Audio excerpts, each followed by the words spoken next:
Já a seguir, o Semanário Económico.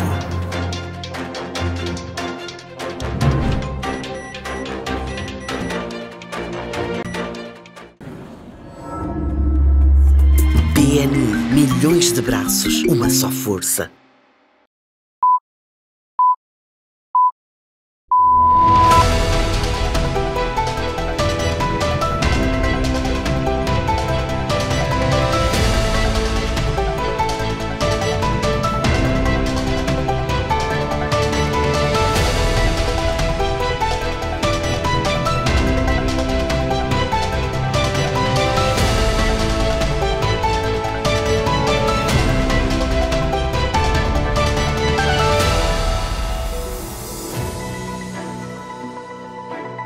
Boa noite, bem-vindo à Hora Semanário Económico, um programa que acontece no apogeu das celebrações dos 50 anos da independência do país. O país é o rubro a celebrar justamente esta efeméride que é marcada também por momentos de reflexão sobre o que foi o percurso do país, no caso vertente, enquanto uma realidade económica em construção.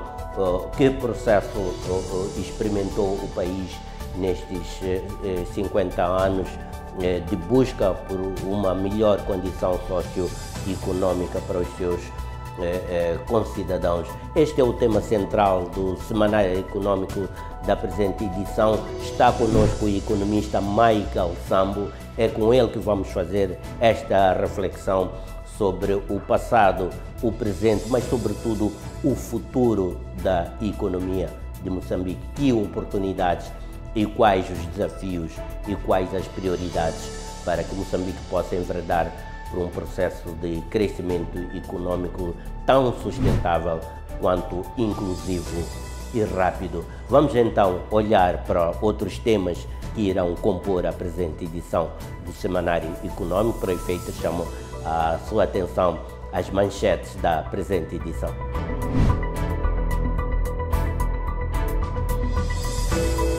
Exportações moçambicanas para a Turquia cresceram 54% entre 2018 e 2023, superando os 130 milhões de dólares. O volume total de comércio tem apresentado uma tendência ascendente, com crescimento das exportações na ordem de 54% entre 2018 e 2023, o que é correspondente a mais de 170 milhões de dólares. Mais de 200 micro, pequenas e médias empresas já se beneficiaram do Programa de Desenvolvimento Empresarial da SASOL, que já formou mais de 350 empreendedores moçambicanos. Temos empresas que estão na cadeia de valores da indústria do alumínio, temos empresas que estão na cadeia de valores da indústria extrativa a participar desse programa, porque acreditamos que empresas que conseguem adquirir conhecimento nestas indústrias facilmente conseguem transferir para a indústria. Encontro B2B em Maputo junta empresários moçambicanos e turcos em torno de setores estratégicos como vestuário, testes, maquinaria, química e agroindústria. Buscamos parcerias para dinamizar a produção nacional de vestuário, testes, para consolidar cadeias logísticas e para fomentar o surgimento de um parque industrial moderno, competitivo e sustentável. Mozambique, you have good land, good potential and good population, and young population is powerful. You must work hardly. It will be so nice for future. Este é o Semanário Económico.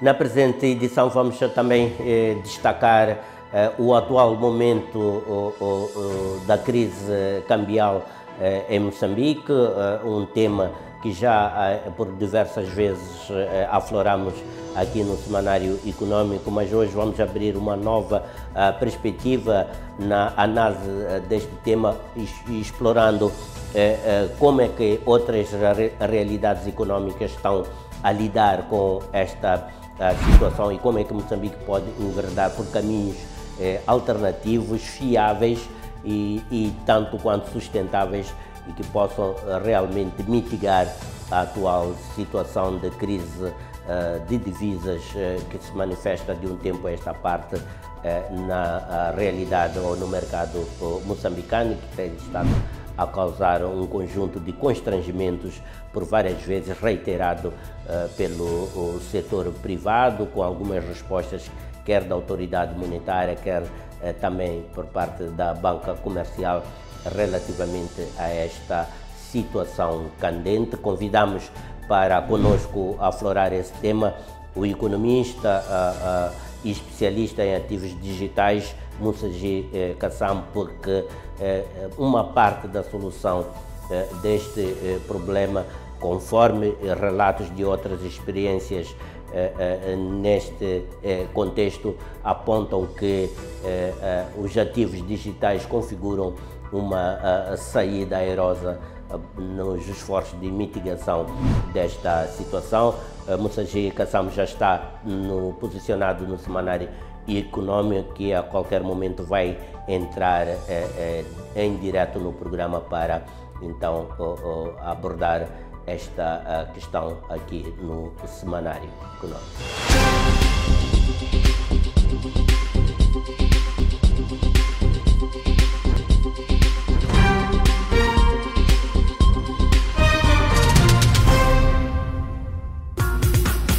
Alusivo aos 130 anos dos caminhos de ferro de Moçambique, junte-se a Grande Légua CFM.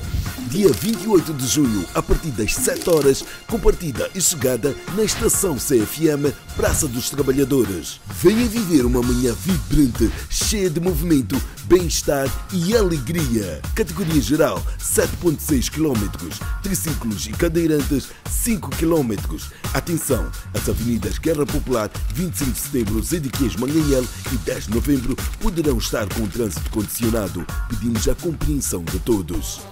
Inscrições online www.protime.co.za e presenciais na Associação do Atletismo da cidade de Maputo. Após a inscrição, siga as instruções e levante o seu kit nos dias 26 e 27 de junho, na sede CFM, das 9 às 17 horas. Inscreva-se até dia 25 de junho, através do seguinte e-mail, ou ligue para o número 8739 63 360. CFM. 130 anos ampliando horizontes.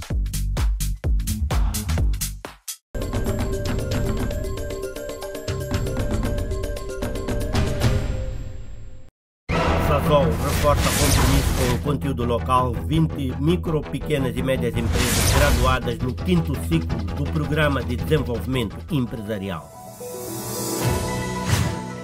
Abrimos neste momento o nosso panorama informativo.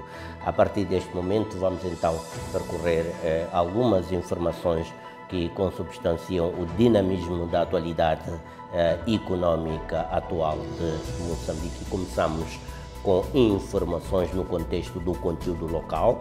Com efeito, a Sazol acaba de concluir o seu 5º ciclo de formação de empresas e empreendedores locais, ou melhor, fornecedores locais, isto inserido na sua abordagem de conteúdo local.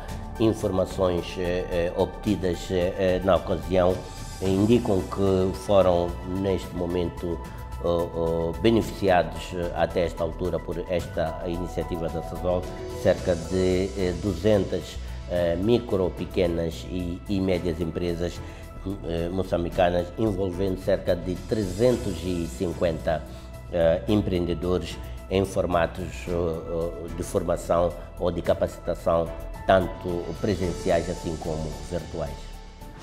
Desde o lançamento do programa, a Sazol já beneficiou cerca de 200 micro, pequenas e médias empresas moçambicanas, envolvendo mais de 350 empreendedores em formatos presenciais e virtuais. Este esforço insere-se numa estratégia de longo prazo que visa não só dinamizar as cadeias de fornecimento da indústria extrativa, como também capacitar as empresas locais para competir em qualquer setor econômico em expansão. O programa da certificação inicialmente não estava contemplado no plano de conteúdo local. Há 2, 3 anos atrás, lançamos o programa da certificação, Começamos com 5 empresas no programa para percebermos a dinâmica. Hoje temos cerca de, no total, incluindo as 5, 15 empresas envolvidas no programa. Existem mais 15 empresas que vão entrar para o programa. É um programa que é focado muito na cadeia de valores, não só da Sasol, mas falo da indústria no geral. Temos empresas que estão na cadeia de valores da indústria do alumínio, temos empresas que estão na cadeia de valores da indústria extrativa a participar desse programa, porque acreditamos que empresas que conseguem adquirir conhecimento nestas indústrias facilmente conseguem transferir para a indústria. Ao todo, os 5 ciclos de programa revelam um padrão consistente de contribuição para a industrialização inclusiva do país. Inicialmente centrados em empresas dos distritos de Vilanculo, Inhassor, Govuro, Machixe e Inhambane, os ciclos anteriores consolidaram uma base empresarial local preparada para responder às exigências da indústria energética. Este último ciclo, realizado em Maputo, marca uma nova etapa de expansão geográfica e setorial, posicionando o programa como uma referência nacional na promoção do conteúdo local. Então, ainda há necessidade de olharmos para esta questão do fabrico local. É um setor que necessita de medidas de incentivo, porque, como deve perceber, a economia ela é dinâmica. Hoje, a fabricação de equipamentos é feita em diversas partes do mundo. Para nós convencermos uma indústria para vir fabricar em Moçambique, para prestar serviços a Sasol, é necessário que hajam diversas iniciativas, quer por parte da Sasol, quer por parte do empresariado e quer por parte do governo, que incentivam essa fabricação local. Exportações moçambicanas para a Turquia cresceram 54% entre 2018 e 2023, superando os 130 milhões de dólares. Este é o Semanário Econômico.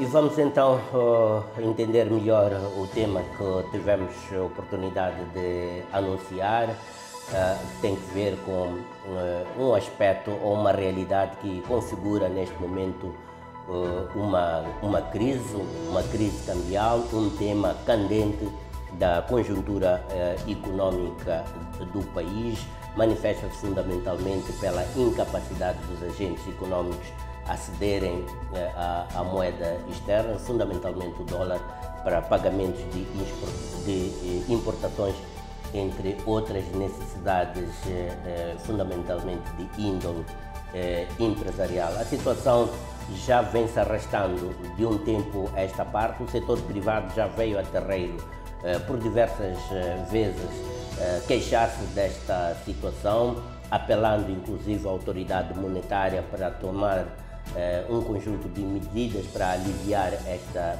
situação. Já houve respostas também da autoridade monetária, em algum momento até devolvendo a situação ou a solução da situação para a banca comercial. O que é verdade é que a situação não tende a melhorar, persiste e com sinais de agravamento, e isso tem estado a condicionar a atividade econômica.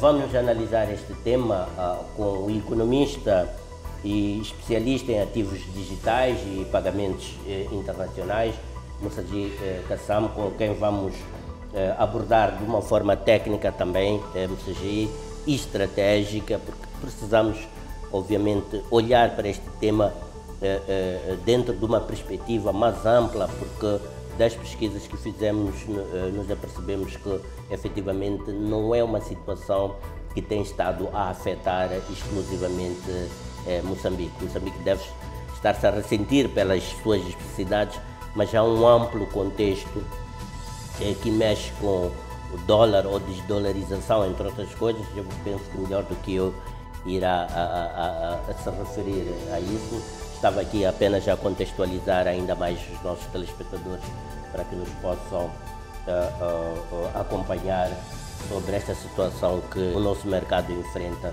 de escassez de divisas, né, alguma instabilidade cambial, eventualmente fala-se, mas com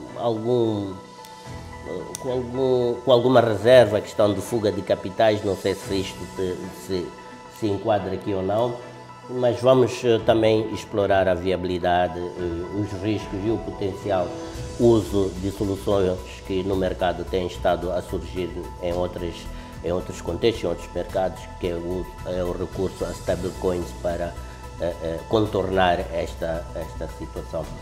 Colocando o tema mais em perspectiva, do seu ponto de vista, Moçambicação, como é que caracteriza a atual crise cambial que afeta Moçambique? Boa noite, João. Muito obrigado pelo convite para estar aqui a dar o meu contributo. Indo direto à questão que me coloca, sim, o problema não é só de Moçambique, é um problema que nós caracteristicamente temos estado a ver com maior incidência no continente africano, mas é um problema que também está na América Latina, não é? E em outras partes do mundo. Caracterizar a atual situação, penso que o setor empresarial já o fez. Mais ou menos como descrevia. Exatamente. Há várias missivas que foram feitas aos governantes de áreas económicas em que mais ou menos levantam... Mas quais são as causas mais estruturais e conjunturais mais marcantes para estarmos já a enfrentar esta situação? Nós temos que olhar isto numa perspectiva global do que está a acontecer atualmente no mercado americano. Não só no mercado americano, mas ao maior providenciador de liquidez ao mercado americano. Há uma coisa que aconteceu nesta crise que não se via noutras crises, falo a crise global, nesta questão das tarifas, é o break que se deu no US Bond Market. As consequências da quebra do US Bond Market são variedíssimas. Uma delas que as pessoas tiveram a oportunidade de ver e possivelmente não prestaram atenção foi o problema em que existiu na África do Sul, em que o IVA tinha que subir 2% porque eles não conseguiam se financiar nos mercados internacionais, concretamente no US Bond Market, que é o maior mercado com liquidez do mundo. Portanto, tendo o US Bond Market colapsado, entre aspas, e o maior providenciador de liquidez ao mercado, ao US Bond Market, também em dificuldades, que é o caso do Japão. As pessoas podem ver o que está a acontecer no mercado japonês. Parte deste problema, o Japão neste momento está a enfrentar uma crise de arroz, imagina, e isso é derivado deste problema do dólar. O US Bond Market está a enfrentar um grande problema, que é a dívida americana, que está em 36 trilhões de dólares. É impossível o modelo continuar. Os japoneses faziam os empréstimos a taxas negativas, alimentavam o mercado americano com liquidez e tinham leverage nestas taxas. Com o problema das tarifas, o modelo desabou. A outra questão é que, com a guerra comercial que existe entre a China e os Estados Unidos, os americanos restringiram o dólar para o mundo. Restringiram de várias formas. Uma delas que nós estamos a sentir com alguma intensidade foi o corte que o departamento Dodge fez às instituições multilaterais americanas. No nosso caso concreto que nos tocava, a USAID, que foi desativada. Portanto, isto era uma forma de exportação que as entidades americanas faziam para os países, para a acessibilidade do dólar e, com vista disso, pagarem aos seus fornecedores. A outra questão é que deixou de haver uma procura significativa do US dólar por parte do maior produtor mundial, que é, no nosso caso concreto, a China. Portanto, havendo alguma desaceleração na procura do dólar por parte da China, o US Bond Market deixou de ter maior atividade. Entre aspas, funcionava como um mercado safe haven, uma expressão em português que é como se Porto fosse... Seguro. Porto Seguro, exatamente. Mais ainda, Vemos agora na questão da guerra entre o Israel e o Irão que os investidores não se refugiaram no dólar. Muito pelo contrário, refugiaram-se nos metais preciosos.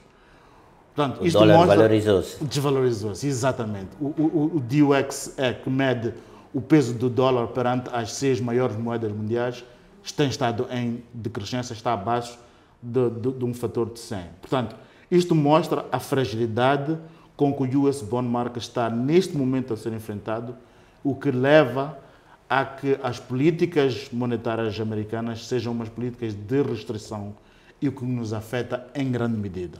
Que instrumentos convencionais estão disponíveis para os países para enfrentar esta crise?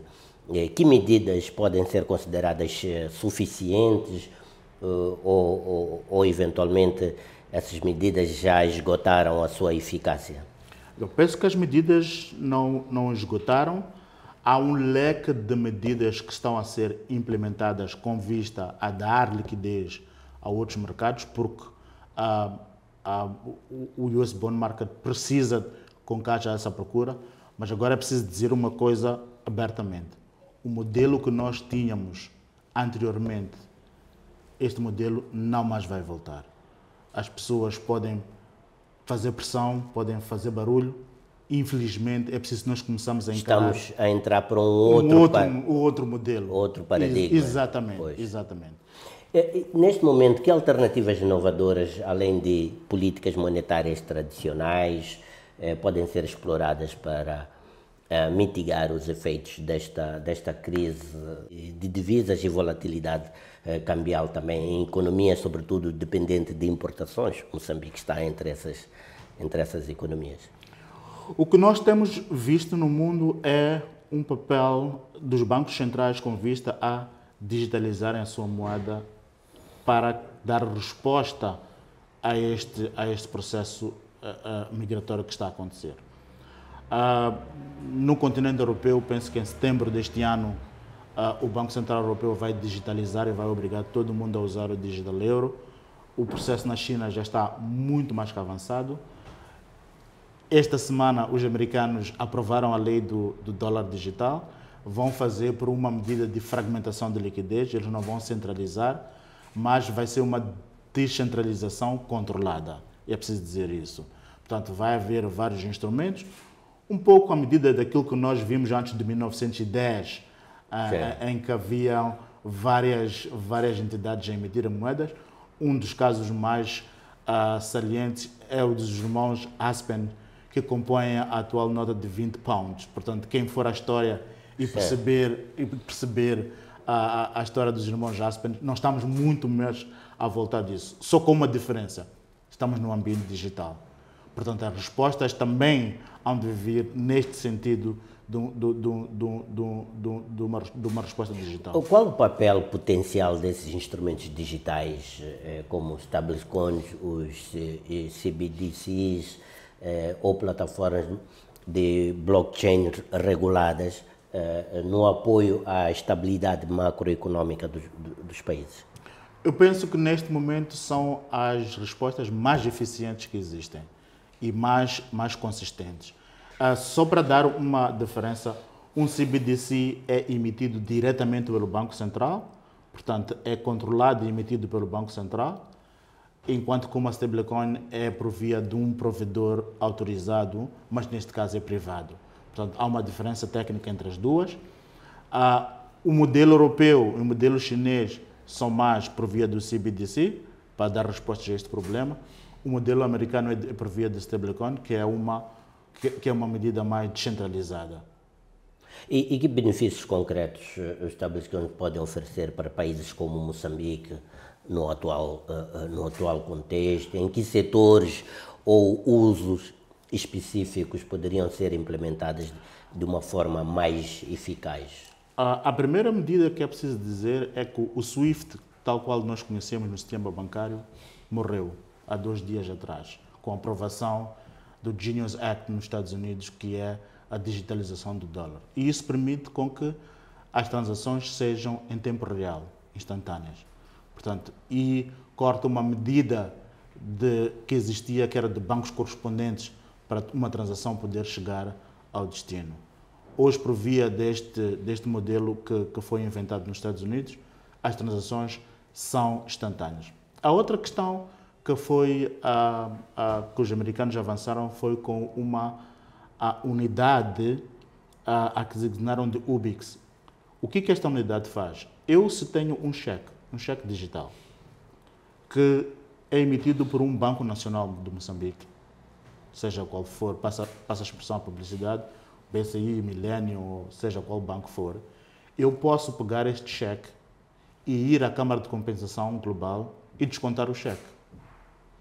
Sem esperar pelo nosso não preciso mercado, mais de LC, não preciso mercado mais monetário interbancário. Não preciso mais de LCs, não preciso mais de outros instrumentos para viabilizar a minha transação.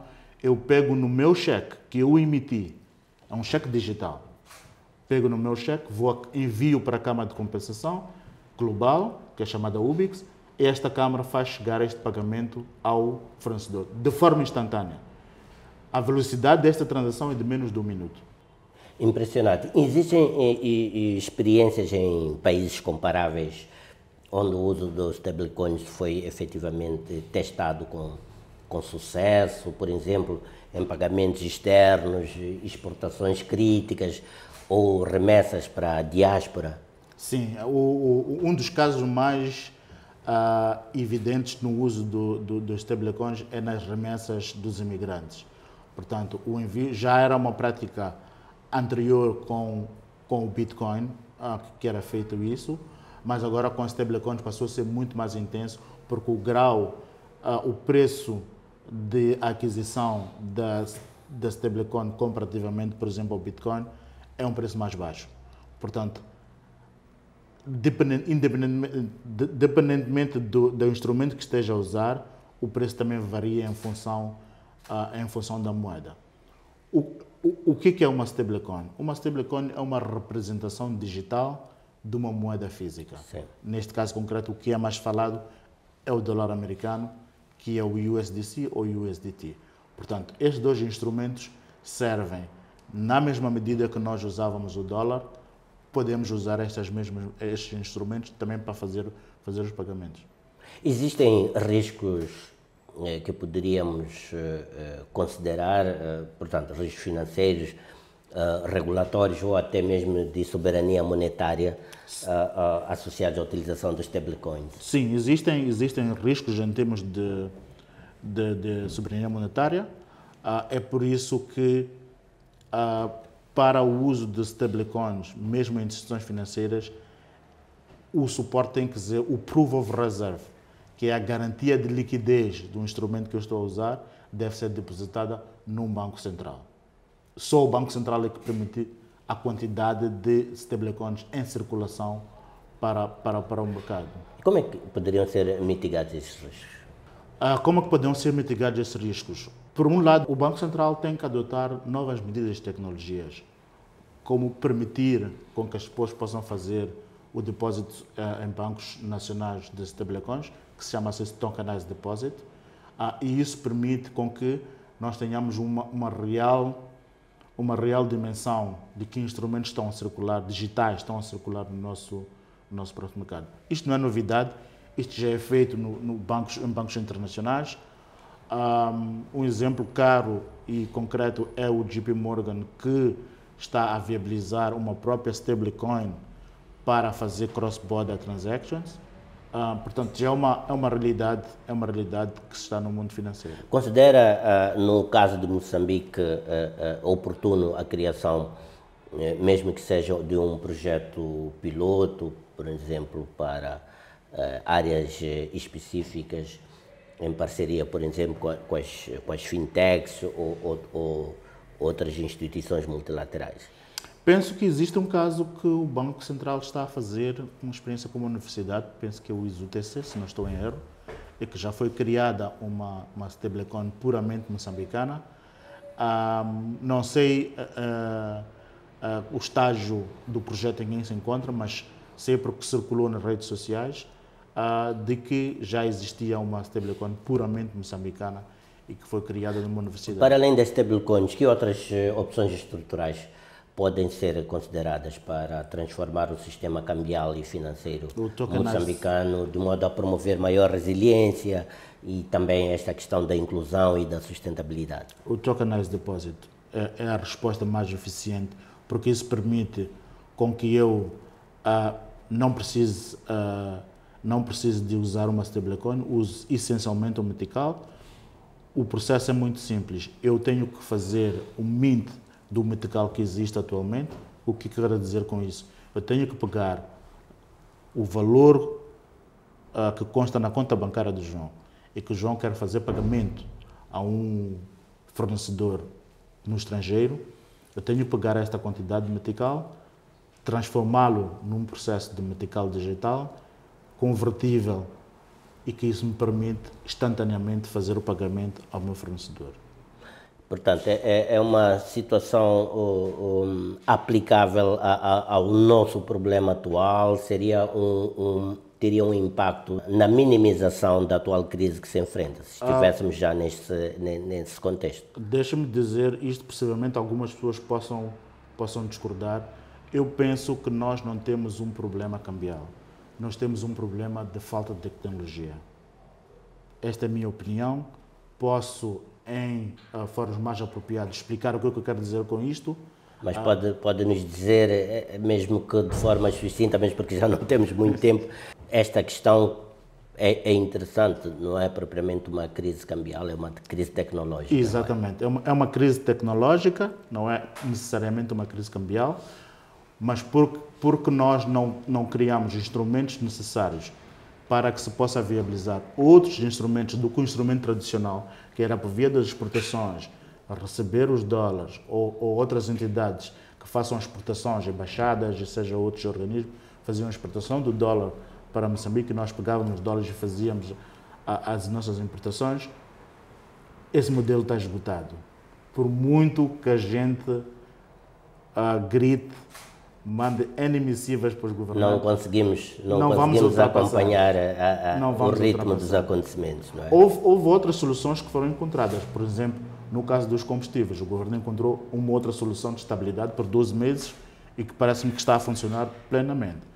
Mas para a esmagadora maioria do comércio que nós temos, esse modelo... Sr. Cação, muito obrigado por esta contribuição, analisarmos um tema técnico, tecnológico, mas ao mesmo tempo candente, porque está-se a vivenciar realmente uma situação que para a maioria dos nossos agentes de mercado torna-se difícil perceber efetivamente o que é que está-se a passar e, mais do que isso, porque é que está-se a enfrentar essa situação. Portanto, apontar caminhos é um exercício realmente oportuno e agradeço-lhe por esta contribuição. Muito obrigado pelo convite. Fizemos assim este destaque, este apontamento aqui no Semanário Econômico, que entretanto prossegue com a sua escalada informativa. Exportações moçambicanas para a Turquia cresceram 54% entre 2018 e 2023, superando os 130 milhões de dólares. A Turquia vai se consolidando como um investidor de referência no mercado moçambicano. Recentemente realizado em Maputo, um evento business to business envolvendo empresários turcos e moçambicanos, revelou-se uma plataforma vital para impulsionar, para o caso de Moçambique, a produção nacional, atrair investimento direto estrangeiro e fomentar a transformação de tecnologia. O evento consolidou-se ainda como um catalisador para alianças sustentáveis entre os dois mercados emergentes e em expansão.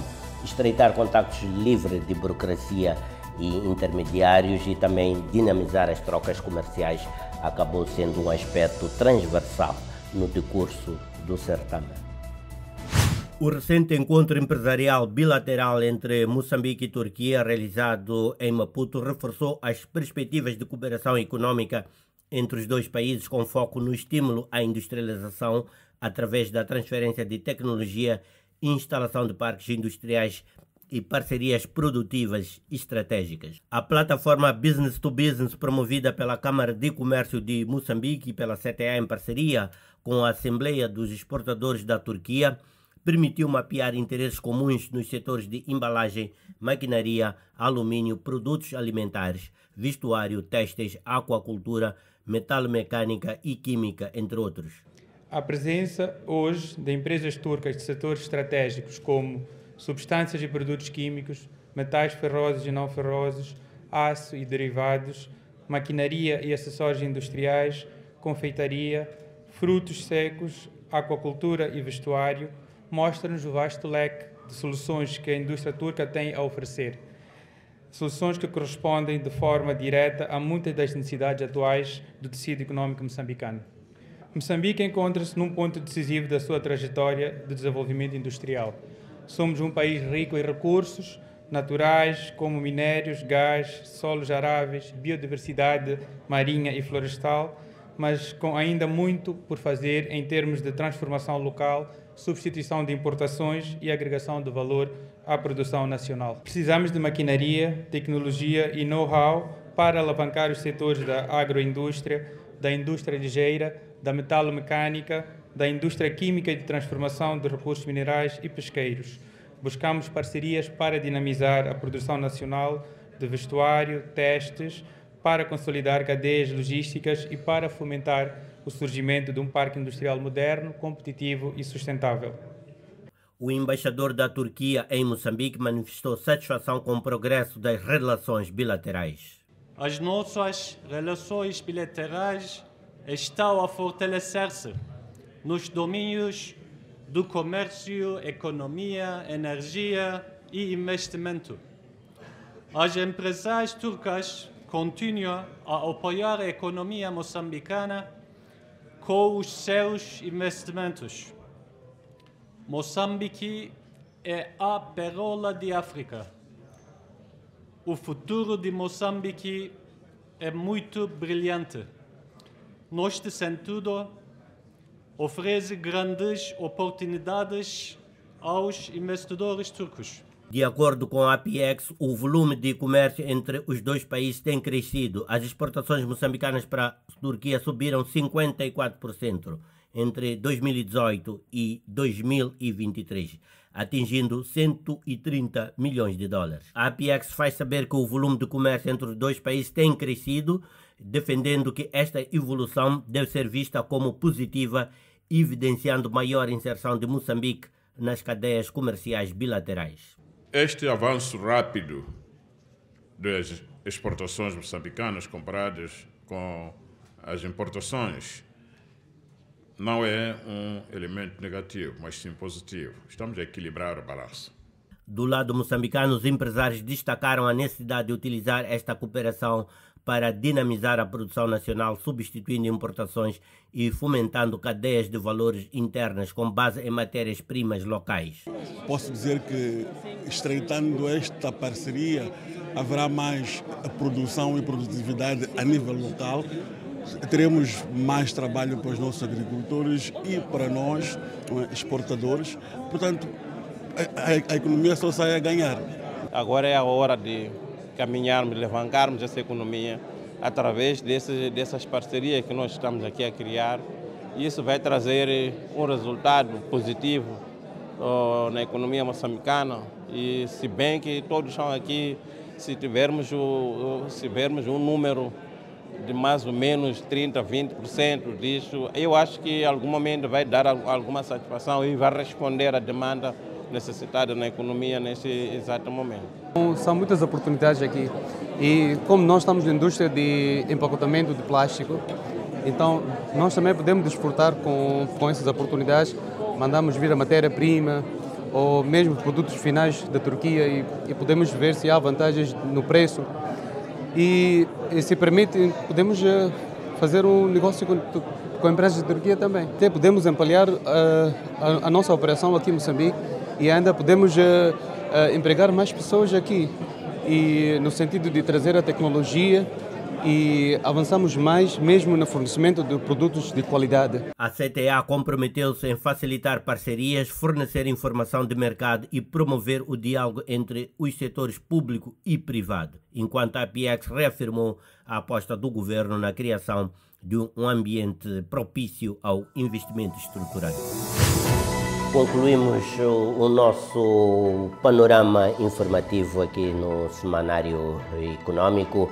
É tempo agora de fazermos uma transição até ao tema de fundo e conforme anunciamos com o economista Michael Sambo, vamos compulsar sobre as lições aprendidas por Moçambique nestes seus 50 anos de busca também de independência econômica, qual o momento atual da economia e que perspectivas existem para que Moçambique possa empreender um processo de crescimento econômico abrangente, rápido e sustentável. Esta é a proposta para o tema de fundo, numa altura em que estamos no auge das celebrações dos 50 anos da independência de Moçambique. É momento oportuno também para fazermos este exercício reflexivo sobre o que é hoje Moçambique enquanto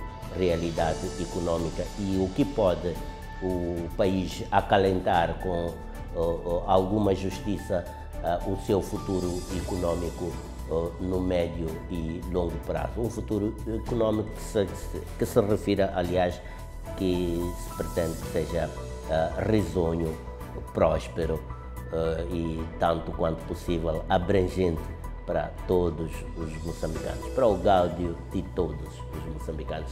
Vamos então a uma curta pausa, voltaremos. Michael Sambo está posicionado para encetar este diálogo, esta reflexão conosco. É com ele que vou ter para avançarmos para o tema de fundo desta edição do Semanário Econômico. Você está com o Semanário Econômico.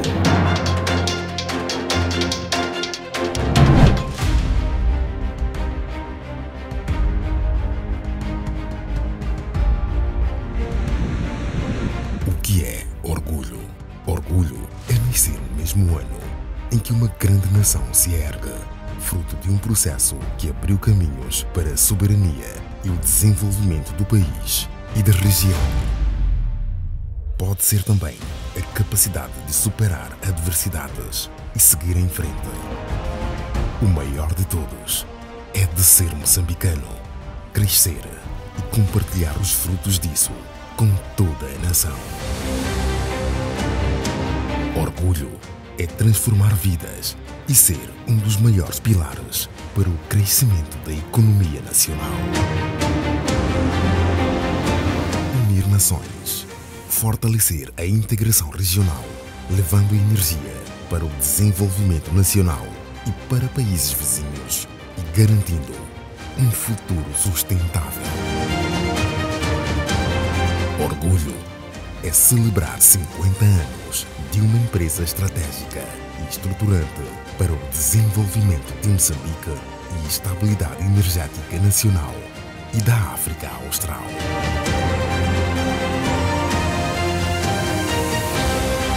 Hora passa. 50 anos. O orgulho de Moçambique.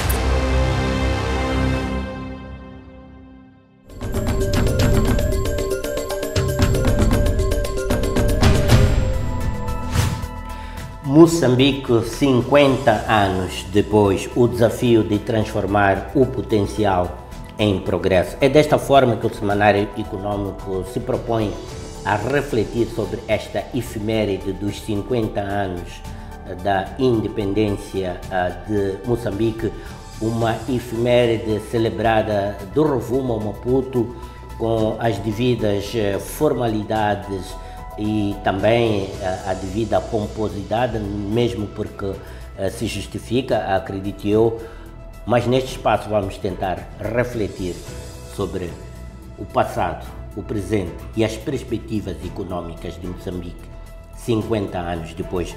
Para fazermos esta reflexão, convidamos o economista Michael Sambo. Boa noite, Michael. Saudações. Muito bem-vindo ao Semanário Econômico. Há 50 anos, onde é que estava o sambo? Há 50 anos ainda não existia. Saudações, João Carlos, e saudações também a si, que acompanha este programa. Ainda não existia aos 50 anos, obviamente.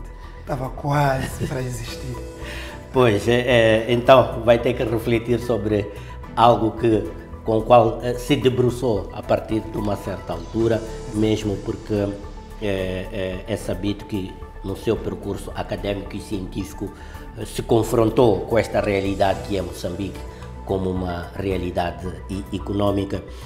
E eu começava por lhe perguntar, para iniciar mesmo esta nossa reflexão, do seu ponto de vista, quais são as principais lições econômicas que Moçambique aprendeu ao longo destes 50 anos de independência? Muito obrigado uma vez mais. É verdade que 50 anos é um longo tempo e ao longo deste longo tempo Moçambique aprendeu várias e importantíssimas lições. Um conjunto valioso de lições econômicas, embora nem sempre tenha feito um bom aproveitamento destas lições. Entretanto, particularmente para poder captar os 50 anos, que são um longo tempo, eu gostaria de me focar em duas principais. Mesmo porque sobre o passado podíamos ter vários capítulos dos 50 anos, mas de forma sucinta, assim, concordo que prossigamos dessa forma. Exatamente. Então, as duas principais lições fundamentais seria a primeira, que Moçambique, para o seu desenvolvimento e verdadeiro progresso econômico, precisa de depender de si próprio. E a segunda, eu depois irei desenvolver um pouco. A segunda é que ao longo deste período também, penso que ficou bem claro, estamos certos, de que o crescimento econômico, neste caso através do PIB, não é em si só a razão ou não explica a transformação econômica e, sobretudo, o bem-estar social. Nem sempre o crescimento econômico se vai traduzir em bem-estar social da população como um todo. O que é que podemos dizer disto? Primeiro, ao longo dos 50 anos, com a independência, sim, Moçambique adotou um regime socialista e um dos marcos econômicos talvez mais importantes seria o PPI, no qual Moçambique teve que fazer um grande investimento para eliminar a fome e a pobreza no país. Entretanto, para este investimento, claro, teve que recorrer ao Bloco Socialista, ao qual estava aliado. Entretanto, infelizmente, não deu o sucesso desejado e não quero aqui investigar as razões. Logo durante a sua transição para o período digamos, economia capitalista, Moçambique já se depara outra vez com políticas praticamente impostas, o liberalismo econômico, e um liberalismo que forçou algumas mudanças bruscas, a adoção de políticas liberais que acabaram de alguma forma expondo uma economia que acabava de sair de um regime socialista, portanto, com o governo a deter todos os meios de produção, a organizar o sistema produtivo para políticas liberais, sem, portanto, uma classe empresarial capitalista formada, o que de alguma forma chocou a economia. Criaram-se, obviamente e artificialmente, algumas classes capitalistas que, na essência, não chegaram a ser capitalistas, mas elitistas, e de alguma forma, mais tarde se transformaram em rendeiras, se podemos assim dizer. Houve uma expropriação, claro, dos meios de produção do Estado e, portanto, em vez de continuarmos para o desenvolvimento, houve aqui algum relativo atraso sistemático, onde esta classe teve que também recorrer, uma vez mais, ao exterior, para que tivesse de ganhar alguma experiência que foi paulatinamente. Daí que diga que a lição mais importante sobre o passado é que devemos, Moçambique, devemos aprender a depender de nós próprios. Exatamente. Tivemos crescimento econômico de 92 para cá, e significativo, mas este crescimento econômico de longe traduziu-se em mudança ou melhoria das condições de vida para a população. Então, essas duas grandes lições, tudo, digamos, uma certa dependência do exterior, quer para políticas, quer para, digamos, recursos para podermos alavancar o desenvolvimento, até bem para podermos ter os próprios serviços. De alguma forma houve maior dependência do exterior. Conseguimos alcançar alguma taxa de crescimento significativa, mas nem por isso houve mudanças significativas em termos daquilo que seria o bem-estar social. Então, esses elementos penso que são fundamentais e podem nortear, digamos, como lições de o que é que nós precisamos de fazer adiante para melhor podermos conduzir a economia. E sente, para concluirmos este tópico, sente que aprendemos ou estamos a aprender dessas lições do passado, destes primeiros 50 anos? Penso eu que aprendemos e temos estado a aprender. A questão de facto é se estamos a utilizar as lições que temos estado a tirar ou não. E provavelmente precisamos. E qual é a opinião que tem sobre isso?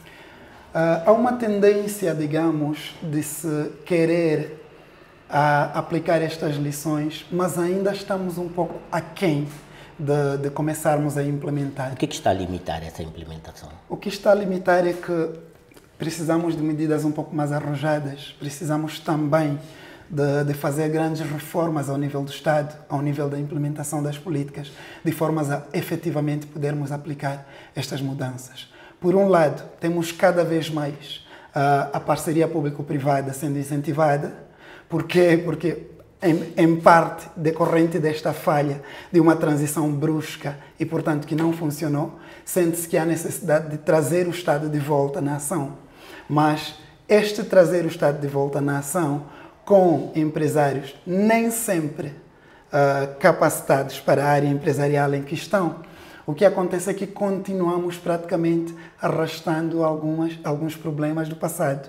E como se não bastasse, a produção continua relativamente deficitária e as parcerias tendem a ter um cunho relativamente não orientado em si para a produção, mas até certo ponto, diria eu, simplificando, há necessidade de um reforço e melhoria, digamos, do próprio sistema de governação, digamos, combatendo, sobretudo, alguns elementos de corrupção que minam todos os processos. Vamos dar um salto gigantesco. Saltamos os 50 anos e saltamos 1975, agora estamos em 2025.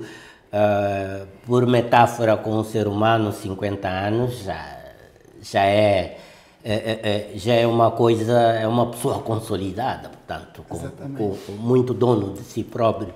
Mas parece que não é o caso de Moçambique e, conforme deduzi da análise que fez previamente, ainda não depende de si próprio, mesmo envolvido 50 anos.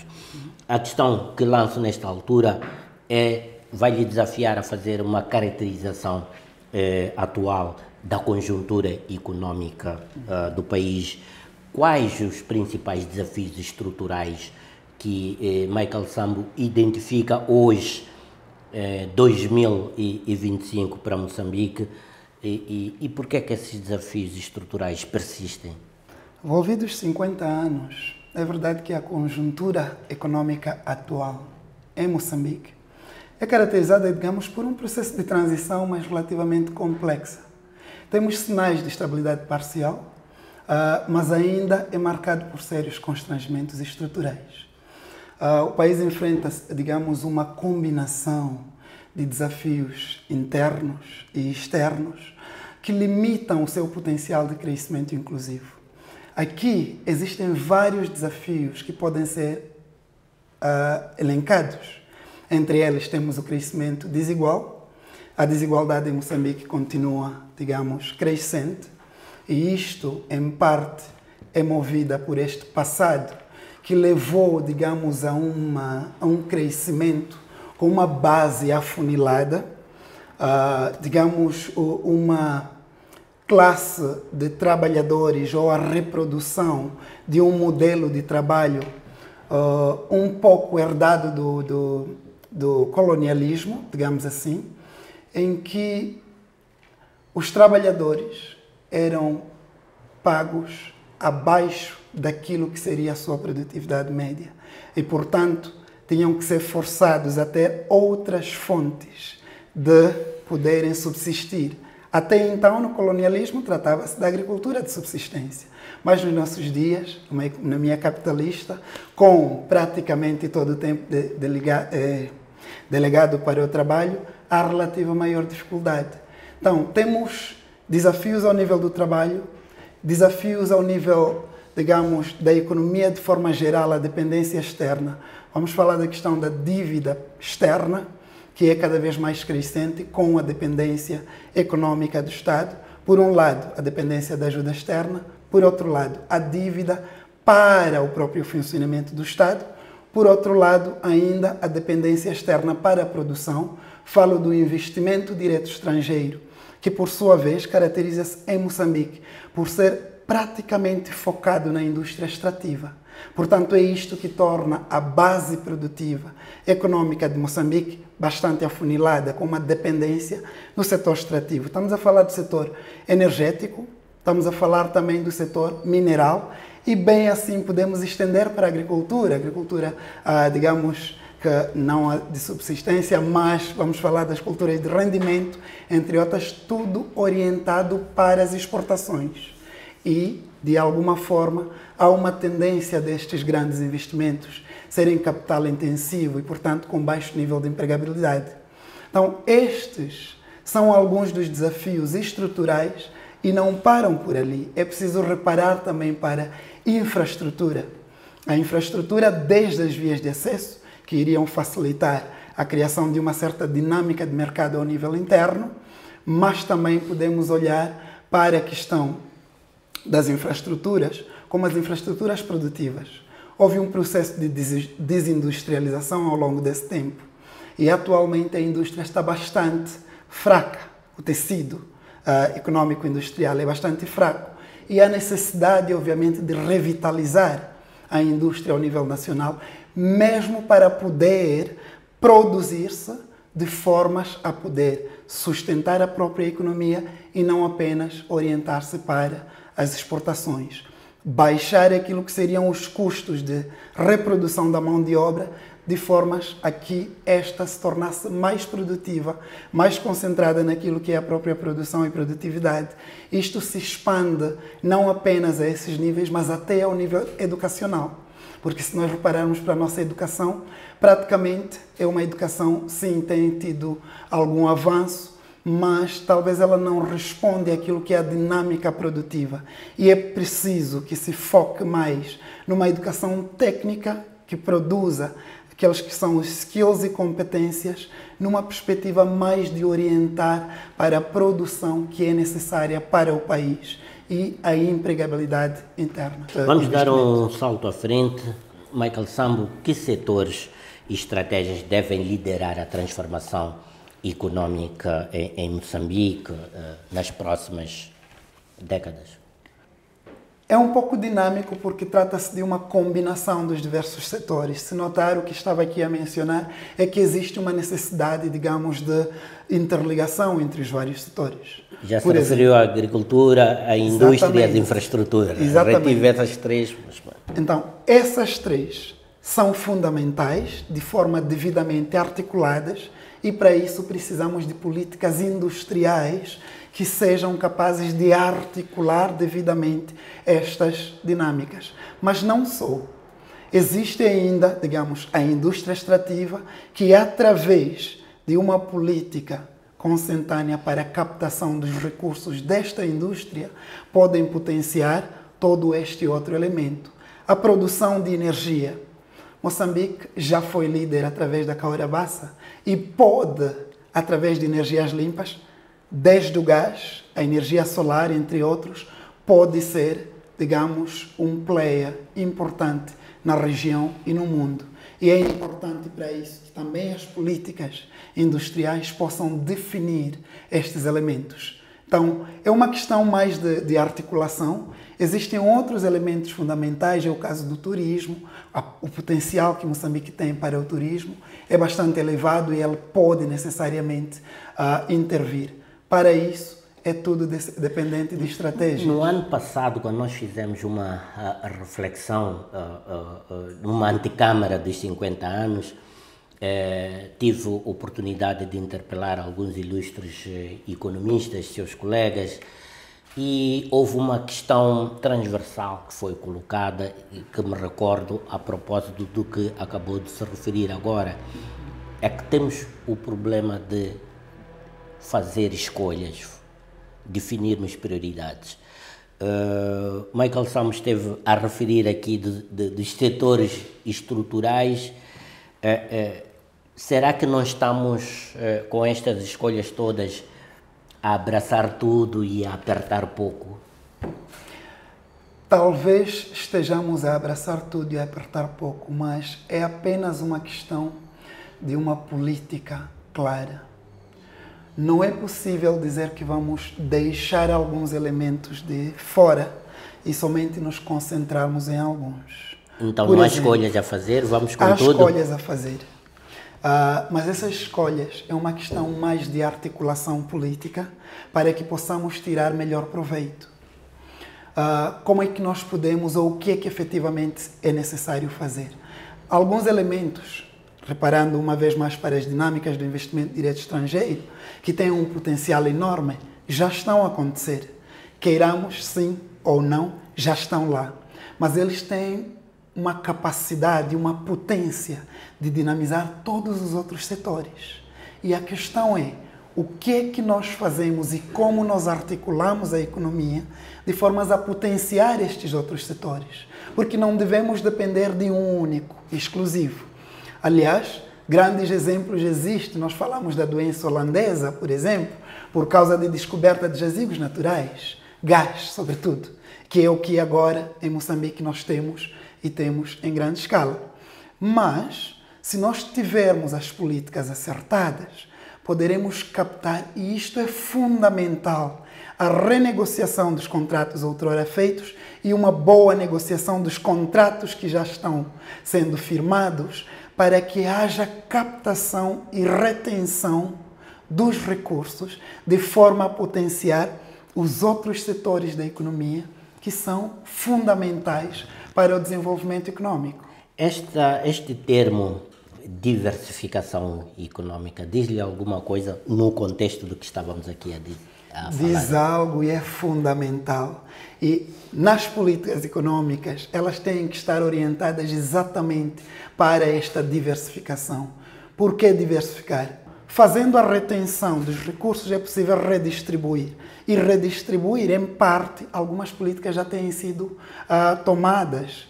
Porém, é preciso, digamos, melhorá-las e aplicar de formas a que possamos ter a produção nos diversos setores.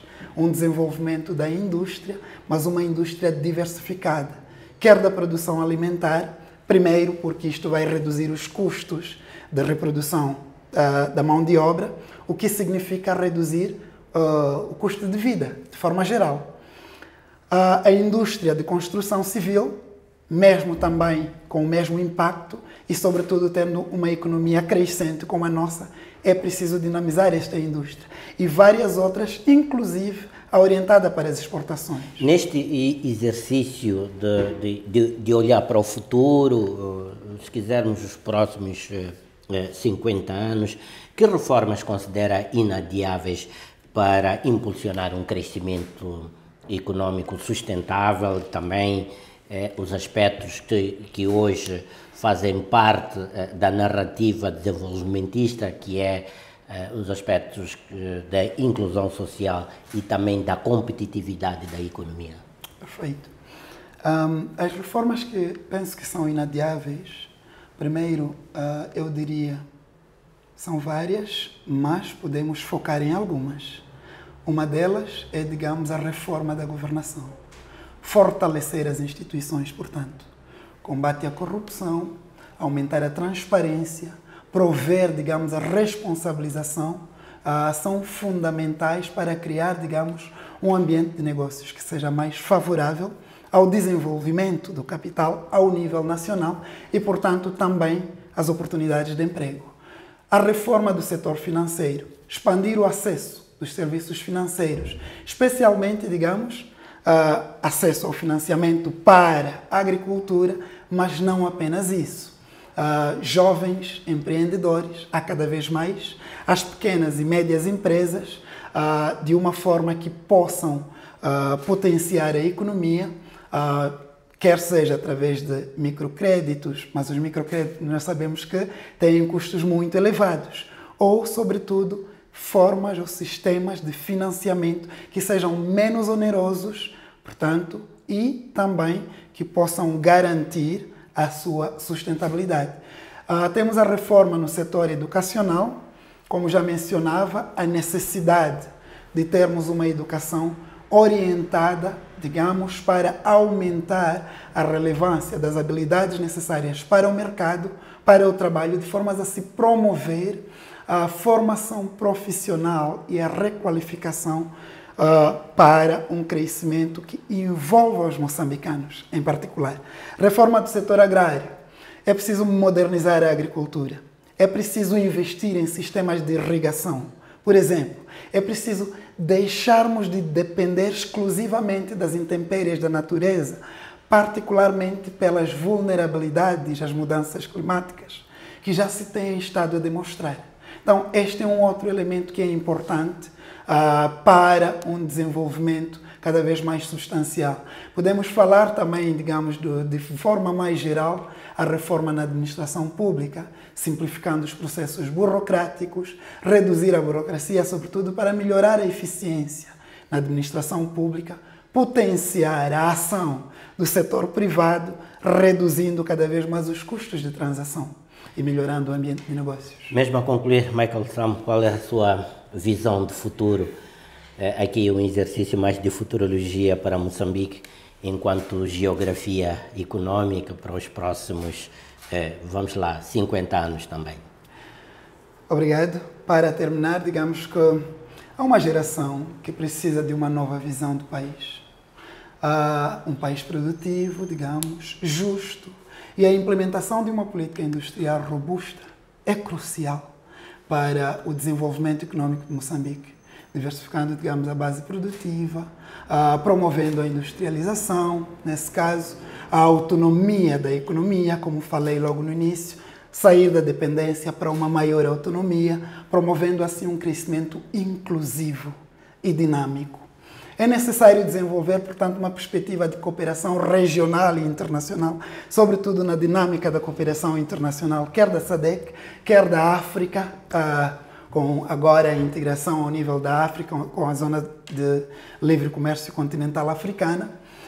E, portanto, estratégias e políticas industriais são fundamentais, de formas a que possamos ver um Moçambique diferente, tecnologicamente envolvido, e a produzir de forma autónoma, sem descurar as relações que são necessárias. Era capaz de propor uma medida imediata para os próximos 50 anos, que fosse uma e que fosse a imediata do conjunto do que esteve-se a referir?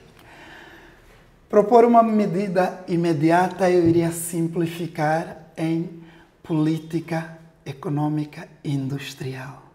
E isto por quê? Porque medida como tal seria muito abstrato, mas a política econômica industrial faria a diferença porque ela é aglutinadora e desta forma poderíamos chegar ao desenvolvimento necessário. Muito obrigado, Michael Sam. Boas celebrações dos 25 anos, aliás, dos 50 anos da independência de Moçambique. Cá estaremos para analisar a par e passo o evoluir destes próximos 50 anos e até uma próxima oportunidade, e agradeço-lhe por participar, colaborar aqui com esta sua importante reflexão. Obrigado, e obrigado também pelo convite, e retribuo os votos de ótima celebração. Ficamos por aqui relativamente a este especial tema de fundo. Estivemos a fazer este exercício reflexivo em torno do que significa esta efeméride do ponto de vista econômico. Passamos em revista as lições aprendidas ou não aprendidas, a situação atual e que perspectivas econômicas se apresentam para Moçambique do ponto de vista das oportunidades e dos desafios atuais e futuros. Foi assim que fizemos a nossa contribuição em torno destas celebrações dos 50 anos da independência de Moçambique. Parabéns, Moçambique! Você está com o Semanário Econômico. Entramos para os momentos finais do Semanário Econômico. Vamos, neste momento, em síntese, rever os principais momentos que corporizaram a presente edição. Exportações moçambicanas para a Turquia cresceram 54% entre 2018 e 2023, superando os 130 milhões de dólares. O volume total do comércio tem apresentado uma tendência ascendente, com crescimento das exportações na ordem de 54% entre 2018 e 2023. Turquia posiciona-se como 10º maior investidor em Moçambique, com interesse crescente nos setores de energia, turismo, agricultura e infraestrutura. As empresas turcas continuam a apoiar a economia moçambicana com os seus investimentos. Sasol reforça compromisso com o conteúdo local. 20 micro, pequenas e médias empresas graduadas no 5º ciclo do Programa de Desenvolvimento Empresarial. São pacotes que têm a ver com a área de construção, manutenção, limpeza, jardinagem, catering, rastreio de viaturas. São serviços que já existem, principalmente no distrito onde nós operamos, com abundância. E já está com enorme prazer e todo o agradecimento pela amabilidade da sua audiência. Fechamos a presente edição do Semanário Econômico. Nesta altura já sabe que também renovamos o convite para o próximo encontro dentro de uma semana, sensivelmente aqui no seu canal de eleição na STV Notícias. É aqui a casa do Semanário Econômico. Boa noite e até lá.